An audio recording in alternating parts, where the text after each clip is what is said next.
சொல்லி கொடுக்குறாங்க, டீச்சர் சொல்லி கொடுக்குறாங்க, இந்த மாதிரி கவர்மெண்ட் அபிஷியல்ஸ் சொல்லி கொடுக்குறோம் இல்லையா? ஆனாலுமே ஏன் கேஸ் அதிகமா ரிப்போர்ட் ஆகுது? போக்சோல என்னன்னு தெரியும். நான் ஏற்கனவே இந்த ஸ்கூலுக்கு வந்திருக்கேன், உங்களுக்கு பாதி பேர் பார்த்து இருந்திருக்கலாம்.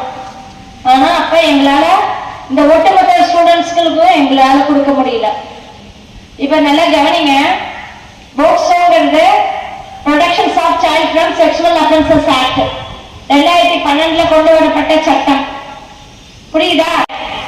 ஏதோ ஒரு செக்ஷுவல் அபியூஸ் ஆகுறாங்க, ஏதோ ஒரு காரணத்தால செக்ஷுவல் அபியூஸ் ஆகுறாங்க, அவங்கள பாதுகாக்கிறதுக்காக இந்த சட்டம் கொண்டு வந்தது.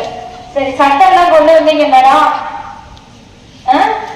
சட்டம் எல்லாம் கொண்டு வந்துட்டீங்க, ஆனா அது முழுமையா தடுக்க முடியுதா? எராடிகேட் பண்ண முடியுதாப்பா? அதுக்கு என்ன காரணம் தெரியுமா? என்ன காரணம் தெரியுமா? 18 வயசுக்கு உட்பட்ட குழந்தைங்க யாரும் வேலைக்கு போக கூடாது. அது அடல்சன்ஸ்ல வந்துருவாங்க. 14 வயசுக்கு உட்பட்ட குழந்தைகளை சைல்ட் லேபர் தான் ட்ரீட் பண்ணுவோம். நல்லா கவனிங்க, நான் 11th தான் மேடம் படிச்சேன். எனக்கு ஸ்கூலுக்கு போக விருப்பம் இல்லை. நான் ஒரு மெக்கானிக்கல் கடையில போய் எங்க அப்பா அம்மா சேர்த்து விட்டாங்க.